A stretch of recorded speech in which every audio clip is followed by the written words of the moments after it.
You're watching The 7 from WATE 6 on your side.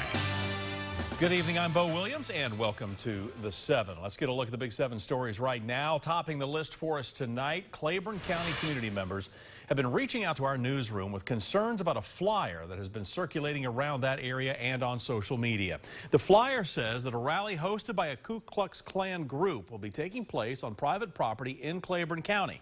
Now, we spoke to local law enforcement about the legality of this type of rally and what they're doing to make sure things don't get out of hand.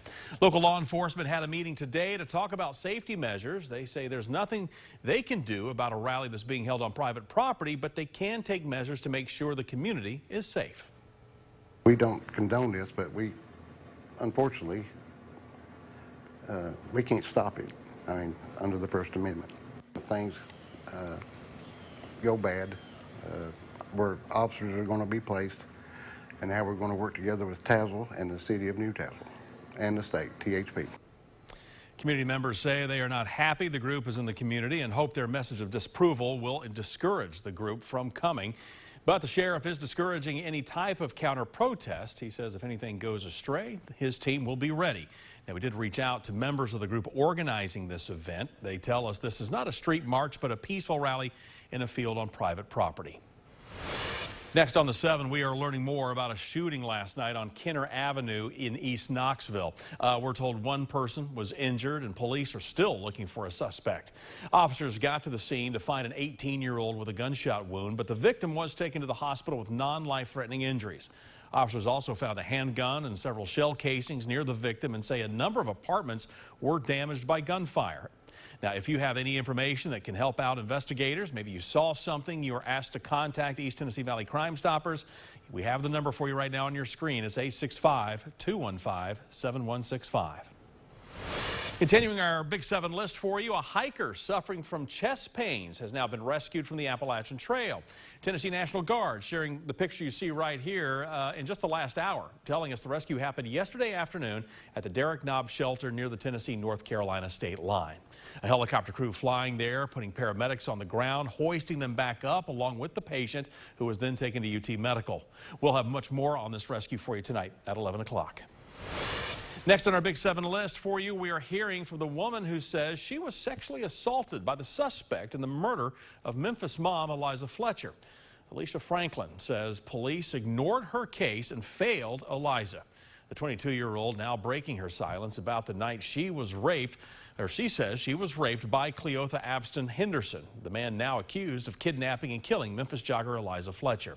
Alicia alleging Henderson attacked her almost a full year before Eliza went missing, but the DNA results from her sexual assault kit linking Henderson to her case were not reported until after Eliza disappeared, a delay she believes allowed Henderson to remain free.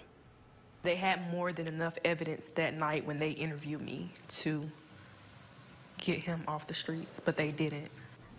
In September 2021, Alicia says she met a man who went by Cleo on an online dating site. The two texting on the phone for weeks before finally meeting in person. She says she agreed to pick him up from what he claimed was his apartment, but once they got inside, she says it was abandoned.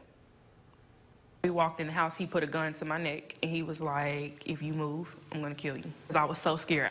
So he ended up putting a shirt over my head. He didn't want me to see him. I was crying because I'm like, just please let me go. But he wasn't really trying to hear it, and every time I said something, he threatened to kill me. He forced me in the car, he raped me.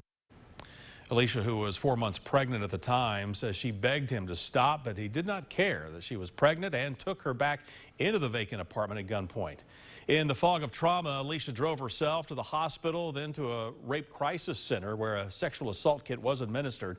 Alicia says that same night she gave authorities the man's phone number, walked them through the crime scene, described his car, and all the details of the assault.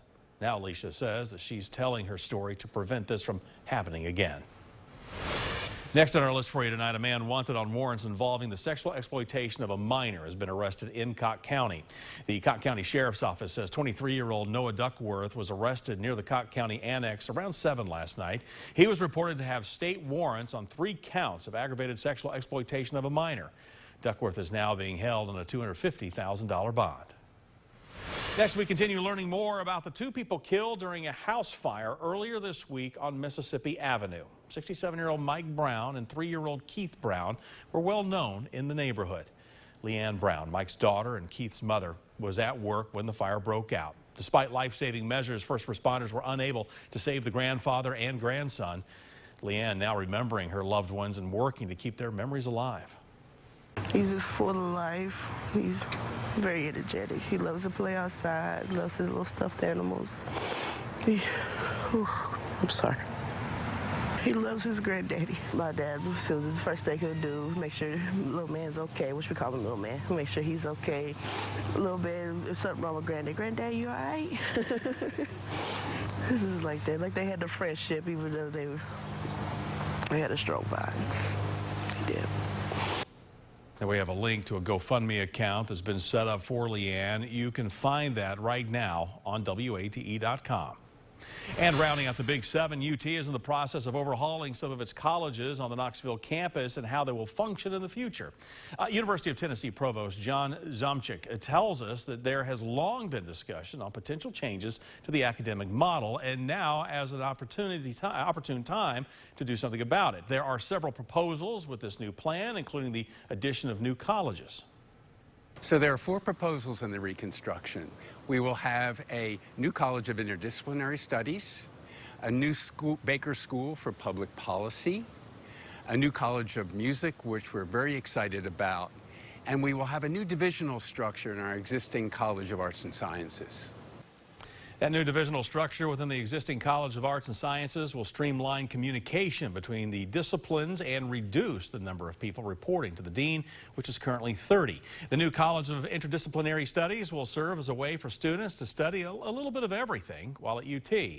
Now, the provost added that these changes are being proposed with the students' best interest in mind. The UT Board of Trustees will discuss these changes early next year.